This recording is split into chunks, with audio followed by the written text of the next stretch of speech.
Exhibit number 2 is a pocket diary bound in black imitation leather with the golden year 1947 on escalier in its upper left-hand corner. I speak of this neat product of the blank blank company, Blankton, Massachusetts, as if it were really before me. Actually, it was destroyed 5 years ago, and what we examine now, by courtesy of a photographic memory, is but its brief materialization, a puny, unfledged phoenix. I remember the thing so exactly because I wrote it really twice. First, I jotted down each entry in pencil with many erasures and corrections on the leaves of what is commercially known as a typewriter tablet. Then I copied it out with obvious abbreviations in my smallest, most satanic hand in the little black book just mentioned. May 30th is a fast day by proclamation in New Hampshire, but not in the Carolinas. That day, an epidemic of abdominal flu, whatever that is, forced Ramsdale to close its schools for the summer. The reader may check the weather data in the Ramsdale Journal for 1947. A few days before that, I moved into the Hayes house, and the little diary which I now propose to reel off, much as a spy delivers by heart the contents of the note he swallowed, covers most of June. Thursday, very warm day.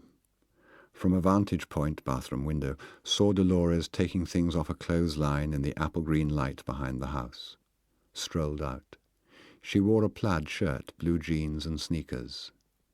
Every movement she made in the dappled sun plucked at the most secret and sensitive chord of my abject body. After a while she sat down next to me on the lower step of the back porch and began to pick up pebbles between her feet. Pebbles, my God! Then a curled bit of milk bottle glass resembling a snarling lip, and chucked them at a can. Bing! You can't a second time. You can't hit it. This is agony. A second time. Bing! Marvellous skin. Oh, marvellous. Tender and tanned. Not the least blemish. Sundays cause acne. The excess of the oily substance called sebum, which nourishes the hair follicles of the skin, creates, when too profuse, an irritation that opens the way to infection. But nymphets do not have acne, although they gorge themselves on rich food. God, what agony! That silky shimmer above her temple grading into the bright brown hair, and the little bone twitching at the side of her dust-powdered ankle. The McCoo girl, Ginny McCoo, oh, she's a fright, and mean, and lame, nearly died of polio. Ping! The glistening tracery of down on her forearm.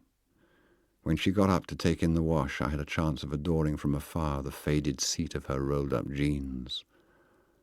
Out of the lawn, bland Mrs. Hayes, complete with camera, grew up like a fakir's fake tree, and after some heliotropic fussing, sad eyes up, glad eyes down, had the cheek of taking my picture as I sat blinking on the steps. Humbert le Bel. Friday. Saw her going somewhere with a dark girl called Rose. Why does the way she walks, a child, mind you, a mere child, excite me so abominably? Analyze it.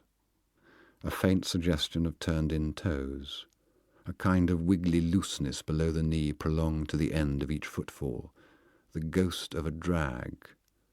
Very infantile, infinitely meretricious. Humbert is also infinitely moved by the little one's slangy speech, by her harsh, high voice. Later heard her volley crude nonsense at Rose across the fence, twanging through me in a rising rhythm. Pause. I must go now, kiddo. Saturday, beginning perhaps amended. I know it is madness to keep this journal, but it gives me a strange thrill to do so. And only a loving wife could decipher my microscopic script. Let me state with a sob that today my Elle was sunbathing on the so-called piazza, but her mother and some other woman were around all the time. Of course, I might have sat there in the rocker and pretended to read.